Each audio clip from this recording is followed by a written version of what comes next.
तो हमारे जो सीनियर थे जिनका भी हमारे जो जस्ट पास सीनियर थे उनके लिए लास्ट क्लास में अपन ने आयरन कार्बन डायग्राम स्टार्ट किया था और थोड़ा सा इसके बारे में बहुत सारी चीजें भी डिस्कस की थी, जैसे कि अपन ने solidus line, liquidus line, solvus line, ये सब अपन ने निकाला था। और अपन ने ये भी देखा था कि कहाँ पे क्या बन रहा है ना। जैसे गामा प्लस Fe3C यहाँ पे पार्शियली सॉल्युबल सॉलिड बनता है, यहाँ पे कंप्लीटली सॉल्युबल सॉलिड बनता है गामा आर्सेनाइड, और यहाँ पे इस वाले पोर्शन में आपको कंप्लीटली सॉल्युबल सॉलिड मिलता है अल्फा फेराइट, और यहाँ पे इस वाले पोर्शन में कंप्लीटली सॉल्युबल सॉलिड मिलता है डेल्टा फेराइट। ठीक है, अल्फा फेराइट का कोई बताएगा क्या है, क्रिस्टल स्ट्रक्चर क्या होगा? बताया था लास्ट क्लास में। अल्फा फेराइट का क्रिस्टल स्ट्रक्चर कितना होगा?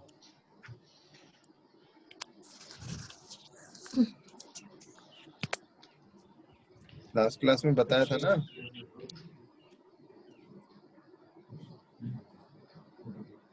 क्या बोल रहे? भाई FCC होगा, BCC होगा, कौन सा होगा? FCC होगा सर। और गामा आर्सेनाइड में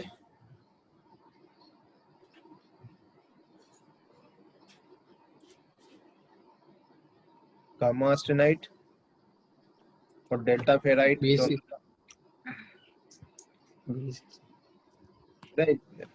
पढ़ाते हैं तो फिर रिपीट करते हो थोड़ा सा कि नहीं करते हो? रोज रिवीजन जिसको बोलते हैं,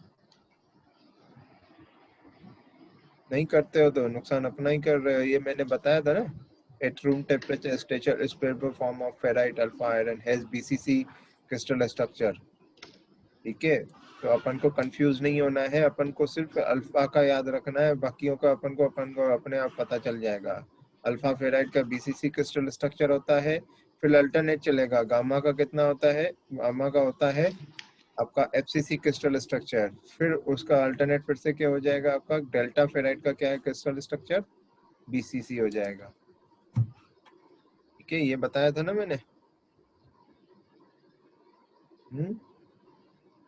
क्यों कृष्णा, तुमने गलत बता हाँ दिया? सर,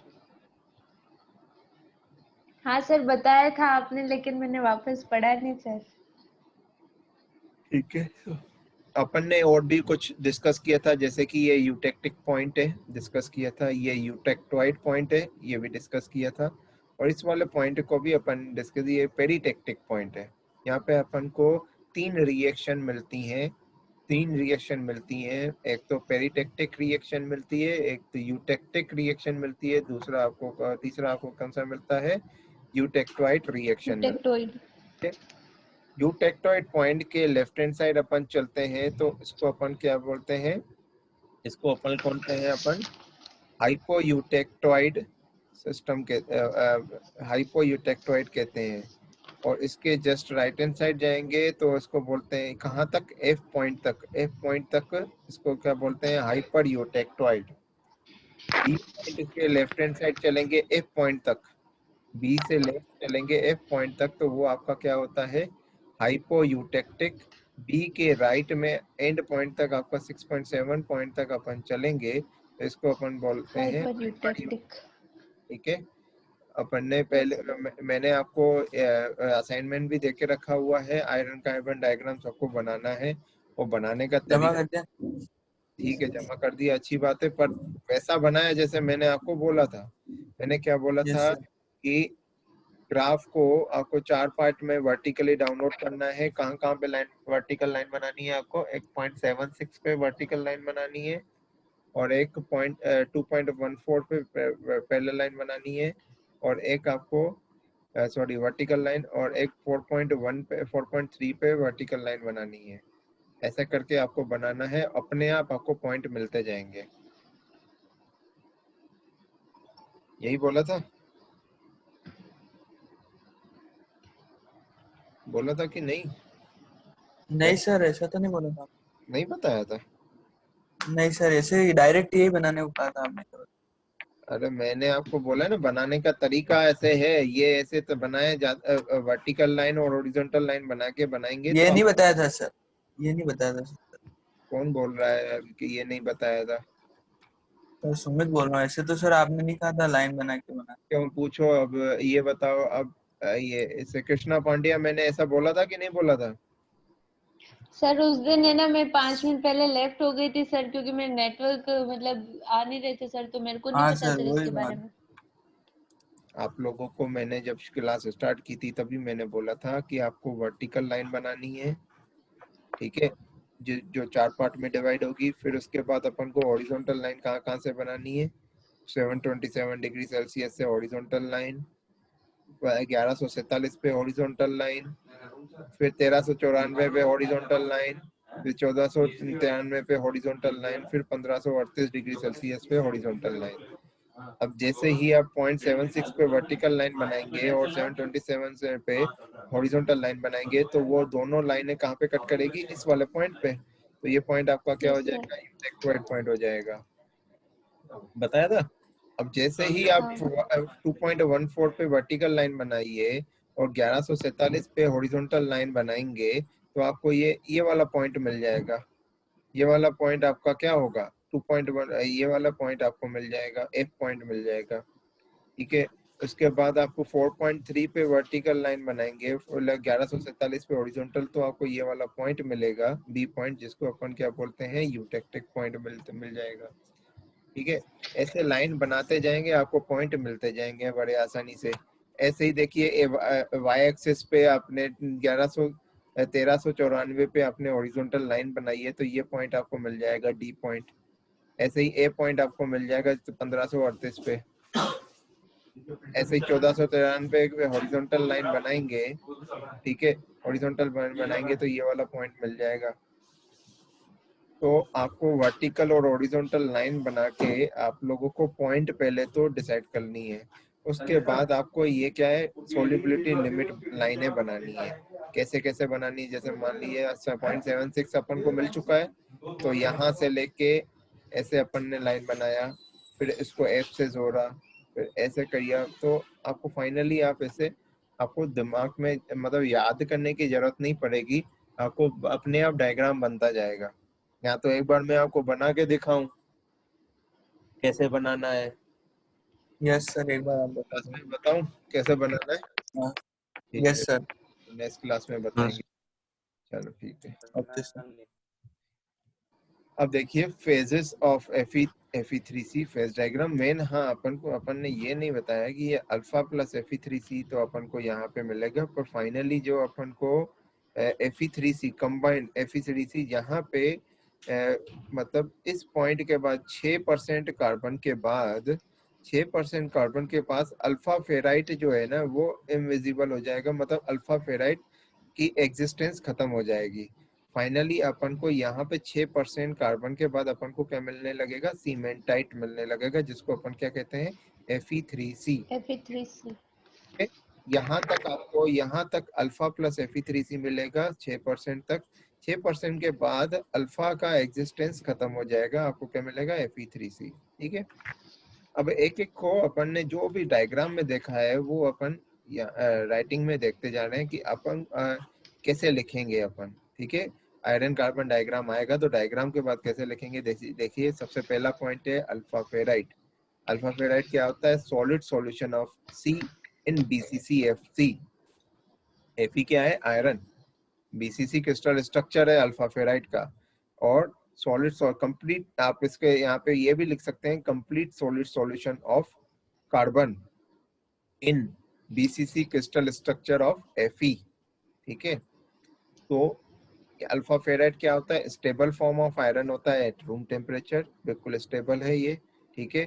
एंड मैक्सिमम सॉल्युबिलिटी आपको कहाँ मिलती है? आपको मैंने बताया था 0.022, यहाँ पे आपको मैक्सिमम सॉल्युबिलिटी मिलती है। इसके बाद आप आगे जाएंगे, हॉरिजॉन्टली जाएंगे तो आपको अल्फा के साथ क्या मिलता है?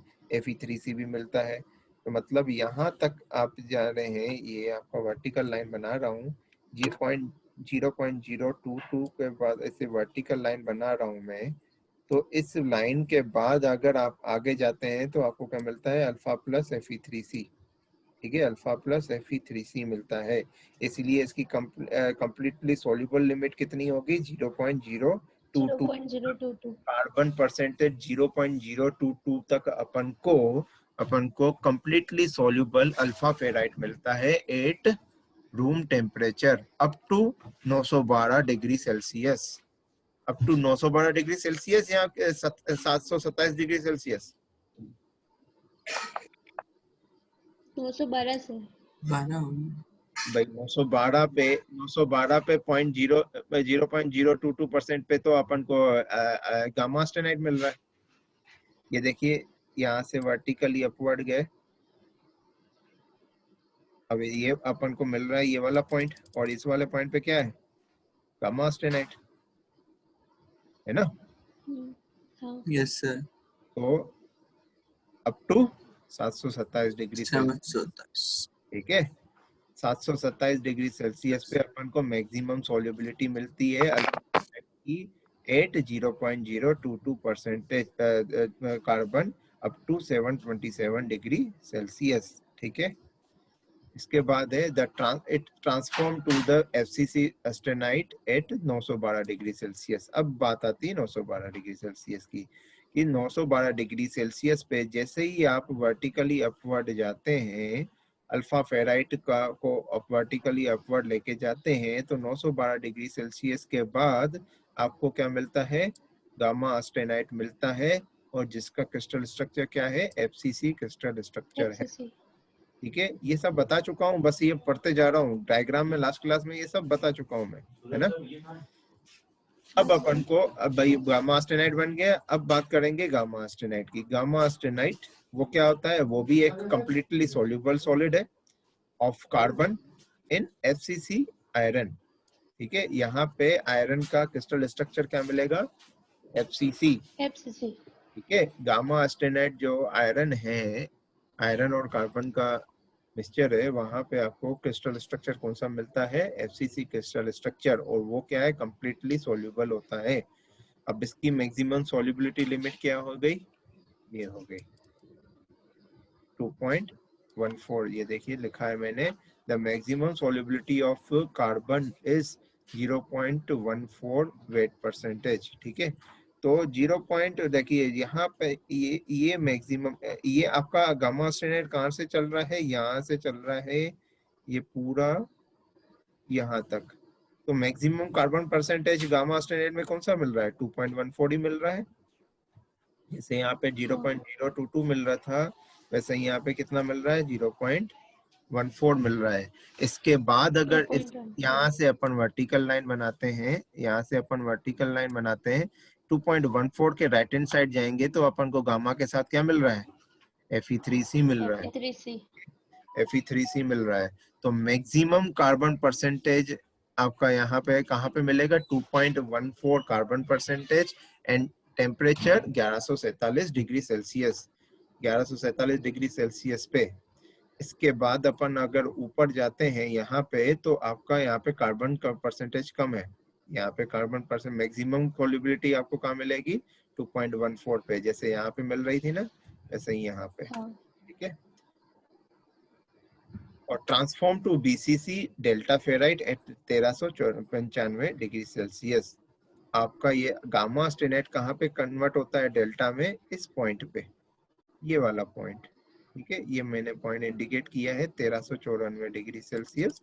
इस पॉइंट के जस्ट ऊपर अपन जाते हैं वर्टिकली, तो अपन को मिलता है डेल्टा फेराइट। और ये कौन सा क्रिस्टल स्ट्रक्चर होता है इसका, BCC क्रिस्टल स्ट्रक्चर होता है।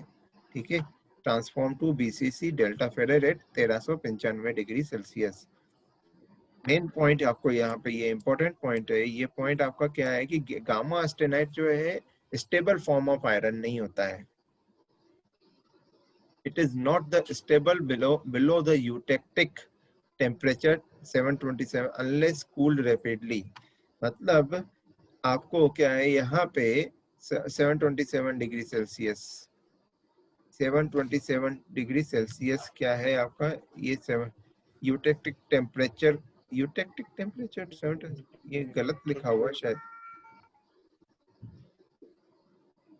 यहाँ पे है eutectoid temperature.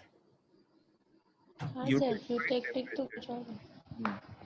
Eutectoid temperature, eutectic आपका 727 कितना है आपका यूटेक्टोइड टेम्परेचर है, ठीक है।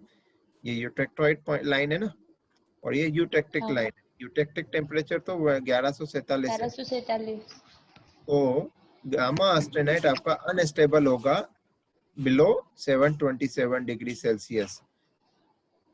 वैसे भी क्योंकि गामा आर्सेनाइड का एग्जिस्टेंस ही नहीं है से बिलो 727 डिग्री सेल्सियस, तो अल्टीमेटली आयरन जो है अनस्टेबल रहता है।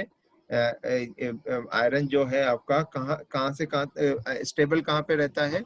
स्टेबल रहता है रूम टेम्परेचर पे स्टेबल रहता है। रूम टेम्परेचर मतलब 25 डिग्री सेल्सियस, ठीक है। उसके बाद वो आपका गामा जो है भले ही वो अल्फा फेराइट क्यों ना हो, अप टू 727 डिग्री सेल्सियस आपको क्या मिलता है? अनस्टेबल फॉर्म ऑफ आयरन मिलता है। अनस्टेबल फॉर्म ऑफ आयरन मिलता है। फिर जैसे ही 727 डिग्री सेल्सियस से ऊपर जाते हैं तो जो गामा आर्सेनाइड आपको मिलता है वो क्या रहता है? आपका स्टेबल फॉर्म ऑफ आयरन रहता है, स्टेबल। ठीक है। ये चीजें थोड़ी सी याद करने की हैं, पर ये चीजें बिल्कुल लिखना, ये पॉइंट लिखना बहुत इंपॉर्टेंट है। ये पॉइंट आता है, ठीक है। ये कंपटीशन एग्जाम्स में ये वाले पॉइंट्स आते हैं। अनलेस कूल रैपिडली, इसको अपन बाद में इस लाइन को डिस्कस करेंगे जब अपन ट्रिपल टी डायग्राम पढ़ेंगे। ट्रिपल टी डायग्राम में अपन कूल रैपिडली किया है कि स्लोली किया है, ये चीजें अपन ट्रिपल टी डायग्राम में पढ़ेंगे, तो उसमें ज्यादा अच्छे से समझ में आएगा। इस पॉइंट को नोट कर लेना, इसको अपन को ट्रिपल टी डायग्राम में पढ़ना है। ये अभी आपको समझ में नहीं आएगा unless cool rapidly. Rapidly cool करेंगे तो कहाँ तक पहुंचेंगे अपन, ठीक है। आगे बहुत सारे पॉइंट आने वाले हैं, परलाइट आएगा, मार्टेनसाइट आएगा, ये सब चीजें आएंगी, बहुत सारी चीजें आएंगी, वो ट्रिपल टी डायग्राम में आएगा, ठीक है। अभी आप बस इसको इस पॉइंट को यहाँ पे स्टार मार्क करके रखिए कि बाद में ट्रिपल टी डायग्राम में इसको डिस्कस करेंगे, ठीक है। फाइनली अपन ने ठीक है बनाया सर। डेल्टा फेराइट, वो भी आपका कंप्लीटली सोल्यूबल सॉलिड है, और क्रिस्टल स्ट्रक्चर क्या है? बीसीसी, ठीक है। PCC। Same structure as alpha ferrite, stable only at temperature above 1394 degree Celsius. आपको डेल्टा डेल्टा आपको डेल्टा आयरन जो है स्टेबल मिलेगा अबव 1394 डिग्री सेल्सियस, इसको डिस्कस करने की जरूरत ही नहीं है। और melt at 1538 degree Celsius. Finally delta ferrite आपका मेल्ट होता है एट 1538 डिग्री सेल्सियस पे, ये मेल्ट हो जाता है। इस वाले पॉइंट के बाद जैसे ही ऊपर जाएंगे तो आपको क्या मिलता है? आयरन और कार्बन का लिक्विड। लिक्विड फॉर्मेशन होते हुए मिलता है, ठीक है। आ गया समझ में? इसके बाद अभी और पॉइंट और ये भी बचे हुए हैं, अल्फा प्लस Fe3C। अब Fe3C क्या होता है? Fe3C को अपन क्या कहते हैं? सीमेंटाइट कहते हैं। Fe3C को अपन क्या कहते हैं? सीमेंटाइट कहते हैं। This is the intermediate compound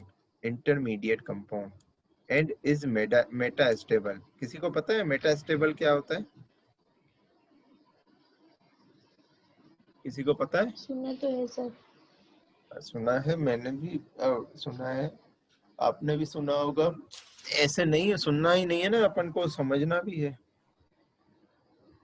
intermediate तो सर वो रिएक्शन के बीच में बनता है, लेकिन वापस वो जो फाइनल है ना उसमें वो नहीं होता है सर। Very good. जो इंटरमीडिएट कंपाउंड का मतलब क्या होता है? जो रिएक्ट होके बनते हैं, जो रिएक्ट होके बनते हैं उनको अपन बोलते हैं इंटरमीडिएट कंपाउंड। इसीलिए वो Fe3C, जैसे अपन रिएक्शन करते हैं ना, H2 प्लस O2 बनाता है, आपका क्या बनाता है? H2O। तो H2 H2O। आपका इंटरमीडिएट कंपाउंड हो जाता है। वैसे ही आपका ये आपका सीमेंटाइट क्या है? ये सीमेंटाइट जो है इंटरमीडिएट कंपाउंड है। और मेटास्टेबल का मतलब क्या होता है? कोई भी बताए। मेटास्टेबल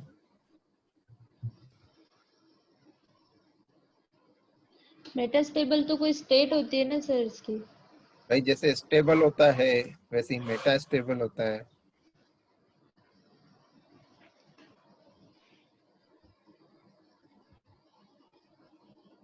सोचो थोड़ा सा।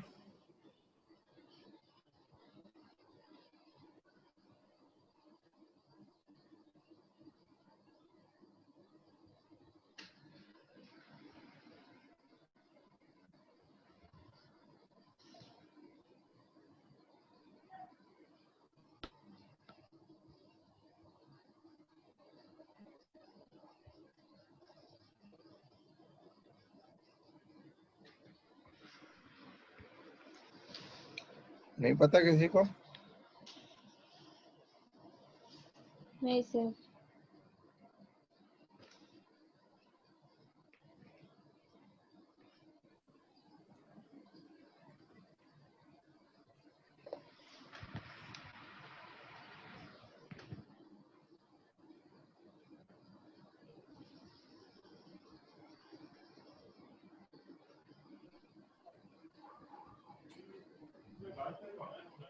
मेटासेरेब्रल का मतलब ये होता है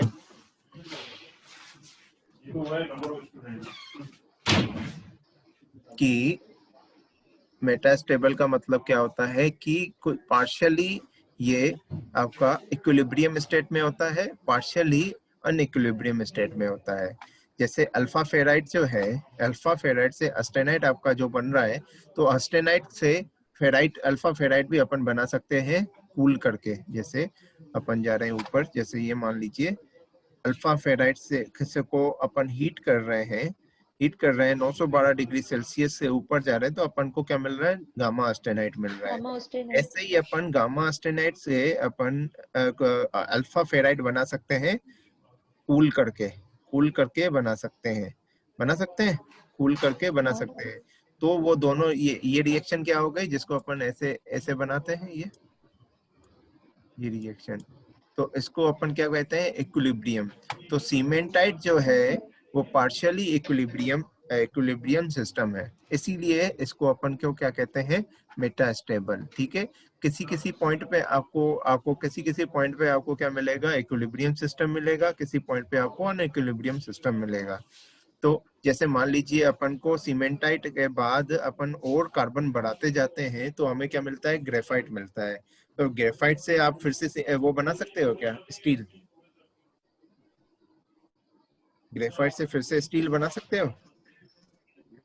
नहीं बना सकते। No sir. तो रिएक्शन तो वहाँ आप इनइक्विलिब्रियम हो यहाँ जाएगा। पे, इसीलिए इसको क्या बोलते हैं? मेटास्टेबल। ठीक है, it remains as a compound indefinitely at room temperature। हमेशा ये आपका क्या रहेगा? कंपाउंड ही रहेगा एट रूम टेम्परेचर मतलब 25 डिग्री सेल्सियस।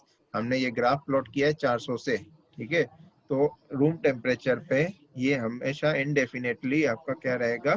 कंपाउंड ही रहेगा। ठीक है, but decomposes very slowly within the several years into the alpha ferrite and C graphite at 650 से 700 डिग्री सेल्सियस। जैसे ही कार्बन परसेंटेज बढ़ता जाएगा, थोड़ा टाइम इसको रखेंगे तो डिकम्पोज हो जाएगा, दोनों अलग हो जाएंगे। अल्फा आयरन आपको अलग मिलेगा और कार्बन ग्रेफाइट फॉर्मेशन होता हुआ मिलेगा। जैसे ही आप कुछ ईयर्स इसको रखेंगे आप, तो आपको ऊपर से जो उसकी सरफेस है उसको ऐसे हटाएंगे, जैसे अपन कुछ साफ करते हैं, तो धूल की तरह आपको कार्बन निकलता हुआ मिलेगा, जिसको अपन ग्रेफाइट कहते हैं। ठीक है, C is an interstitial impurity, जो मैंने अपन ने बात की था इंटरस्टिशियल और सबस्टिशियल। तो अपन जब एलॉय हाँ बनाते सर। हैं, तो जो कार्बन जो होता है वो इंटरस्टिशियल कंपाउंड होता है आयरन में। ठीक है, आयरन मेन होता है, कार्बन उसमें कम परसेंटेज होता है। भाई अपन ने 6% कार्बन बताया है, तो यहाँ पे कितना परसेंटेज आयरन होगा? 94% होगा कि नहीं होगा? तो हाँ। बेस एटम आपका क्या कहलाएगा? आयरन। और उसमें इंटरस्टिशियल साइट में क्या होगा? कार्बन। कार्बन डालेंगे। It forms a solid solution with alpha gamma delta. ये भी तो अपन ने पहले ही डिस्कस कर चुके हैं। अपन को कंप्लीटली सॉल्युबल सॉलिड मिलता है अल्फा, गामा और डेल्टा का, फेजेस का। Maximum solubility in BCC alpha ferrite, ये भी अपन डिस्कस कर चुके हैं, 0.022% at 727 degree Celsius. BCC has a relatively small interstitial position. Maximum solubility in FCC austenite is, ये भी डिस्कस कर चुके हैं, 2.14 एट 1147 डिग्री सेल्सियस। और यहाँ पे मेन बात क्या है? बीसीसी में जो इंटरस्टिशियल पोजीशन कम होती है और एफसीसी में इंटरस्टिशियल पोजीशन ज्यादा रहती है। क्यों? क्योंकि आपको यहाँ पे एफसीसी में आपको हर एक फेस पे आपको एक एटम मिलता है कि नहीं? हाँ मिलता है ना एफसीसी सर। में हर एक फेस पे एक एटम होता है, और बीसीसी में सिर्फ सेंटर पे एक एटम बॉडी के होता है। सेंटर। तो आपको कितने इंटरस्टिशियल का मतलब क्या होता है? ये एटम्स के ये एटम्स है, एटम्स के बीच में होगा कि इधर, सॉरी ये बीच वाली पोजीशन जो छोटी, तो ये आपके जो होंगे, ये होंगे आपका इंटरस्टिशियल साइट, और ये वाले जो साइट होगी इसको क्या बोलेंगे, सब्स्टिट्यूशनल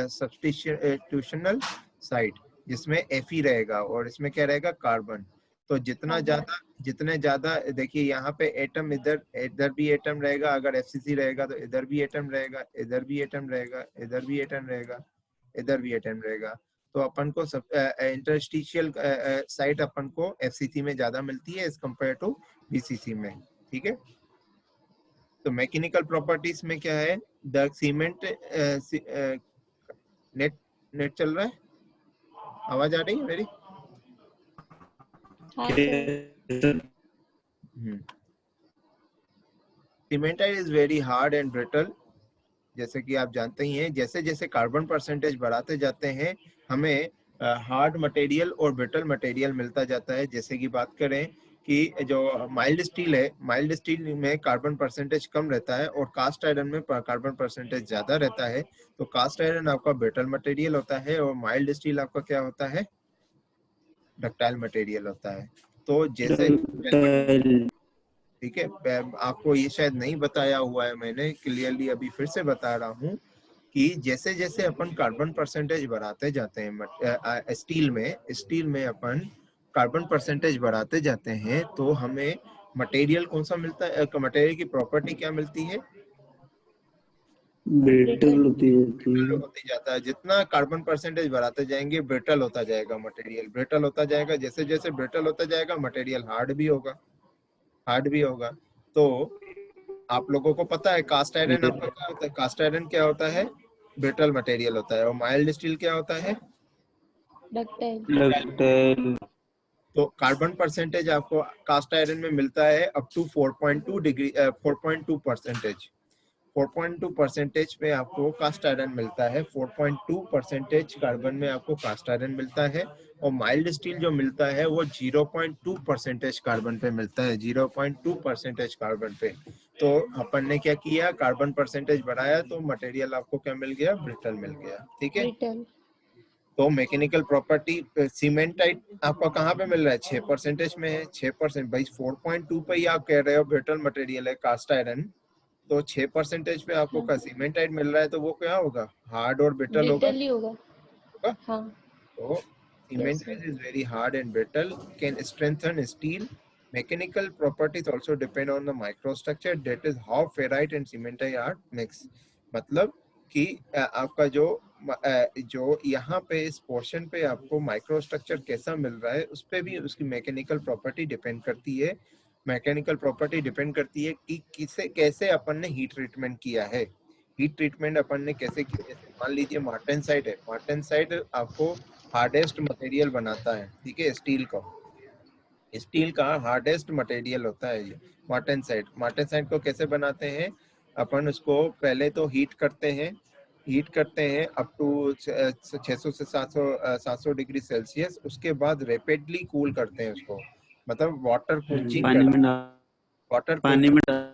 पानी में डाल के। तो उससे अपन को क्या मिलता है, मार्टेनसाइट मिलता है। वो बहुत ही हार्ड मटेरियल होता है, स्टील का हार्डेस्ट फॉर्म ऑफ मटेरियल होता है वो, ठीक है।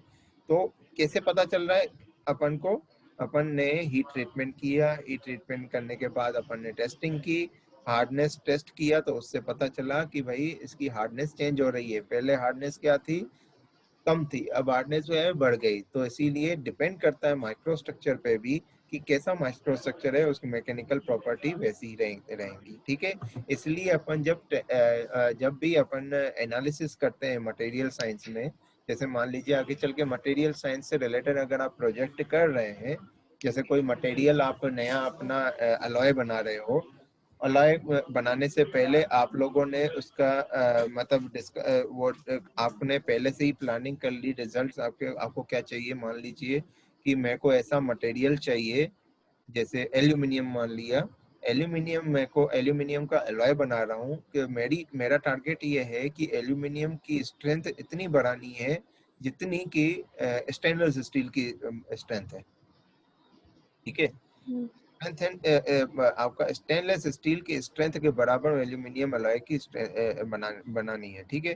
तो उसके लिए अपन करेंगे स्टडी कि भाई क्या अलॉय, उस अलॉय में क्या क्या कंपाउंड अपन को ऐड करने हैं, अपन वो ऐड करेंगे और उसके बाद उसकी हीट ट्रीटमेंट, कौन सी हीट ट्रीटमेंट करेंगे कि अपन को स्टेनलेस स्टील के बराबर स्ट्रेंथ मिल जाए एल्यूमिनियम की अलॉय की। तो उसके लिए अपन को पहले से ही अपन को क्या करना होगा, सबसे पहले तो अपन को स्टडी करनी होगी कौन से अलॉयस, कौन से कंपाउंड ऐड करने हैं अलॉय में। उसके बाद कौन सी हीट ट्रीटमेंट करनी है, अपन को हीट ट्रीटमेंट करेंगे तो मतलब कोई वाटर क्विंचिंग करना है कि ऑयल क्विंचिंग करना है कि एयर कूलिंग करना है, ये सब अपन को पहले ही डिसाइड कर लेना होगा, जिसको अपन बोलते हैं लिटरेचर सर्वे, जिसको अपन क्या कहते हैं, लिटरेचर सर्वे, ठीक है। सर्वे। ठीक है ना। तो उसके बाद आप फाइनल सिर्फ टेस्टिंग करके ही रिजल्ट नहीं बता सकते, वो रिजल्ट को एनालाइज सिर्फ टेस्टिंग करके ही नहीं। जैसे आपने स्ट्रेंथ टेस्ट करना है तो आपने बोला कि सर यूटीएम में अपन चेक कर लेते हैं, इतना आया, चलो ठीक है सर देखिए बढ़ गया, इसका मतलब यही नहीं कि यहीं पे नहीं है, खत्म नहीं करना है। इसके बाद अपन क्या करते हैं, माइक्रोस्ट्रक्चर लेते हैं, ठीक है। सबसे पहले क्या किया जाता है, टेस्टिंग की जाती है। टेस्टिंग करने के बाद यूटीएम में टेस्टिंग करने के बाद उसके उस मटेरियल का माइक्रोस्ट्रक्चर लिया जाता है, उस माइक्रो स्ट्रक्चर से कंपेयर किया जाता है हमारे यूटीएम के रिजल्ट्स को, और रिजल्ट दोनों के मैच होते हैं तो अपन को फाइनली अपन वहां पे एनालाइज करते हैं कि as the results of UTM and the microstructure are similar, so we can say that the strength of the aluminum alloy is increased to up to strength of stainless steel, ठीक है, है समझ में। तो अपन को क्या करना है, एनालाइज करने के लिए टेस्टिंग के साथ साथ माइक्रोस्ट्रक्चर भी लेना पड़ता है, माइक्रोस्ट्रक्चर भी देखना पड़ता है, ठीक है। सर ये मार्टिन साइड कौन से ग्राफ में मिलेगा सर? आयरन कार्बन में ही मिलेगा लेकिन तो आयरन कार्बन में ही रहता है, आयरन कार्बन डायग्राम में नहीं। आयरन कार्बन डायग्राम आपका फेज डायग्राम रहता है, और मार्टिन साइड जो आपको मिलता है, मार्टिन साइड और परलाइट और ये सब जो मिलते हैं वो अपन को हीट ट्रीटमेंट करने के बाद मिलता है, ठीक है। तो अपना जो आयरन कार्बन डायग्राम आपका खत्म होगा तो उसके बाद नेक्स्ट चैप्टर आपका जो होगा वो आपका हीट ट्रीटमेंट होगा। हीट ट्रीटमेंट करने के बाद अपन पढ़ेंगे ट्रिपल टी डायग्राम, ठीक है।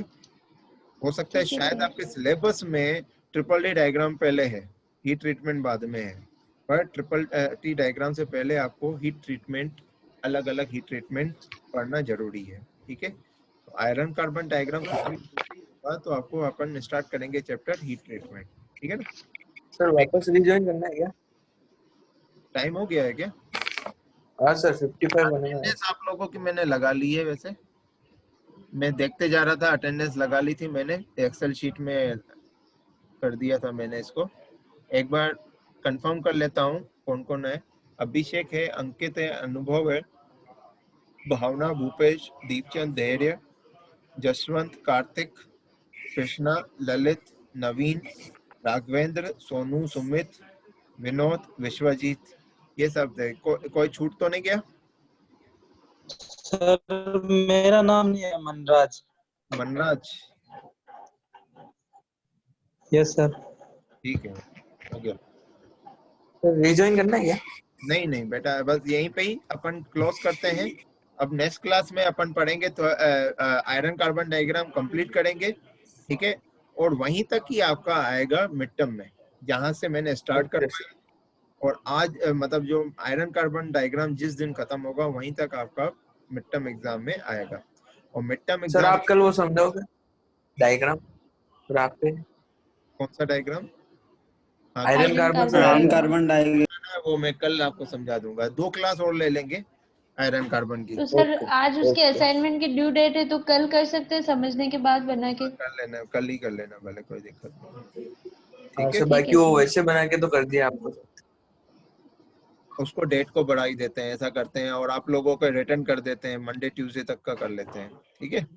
हाँ सर, आप समझा दोगे तो फिर वो सही बना कल देंगे। करेंगे, कल यही चीज करेंगे, कल यही करेंगे। उसके बाद परसों की क्लास में आपको यहाँ से कंटिन्यू करूंगा मैं उसको, ठीक है। Okay sir, okay sir, yes sir. Have a nice day. Thank you sir. Thank you thank you sir. Sir.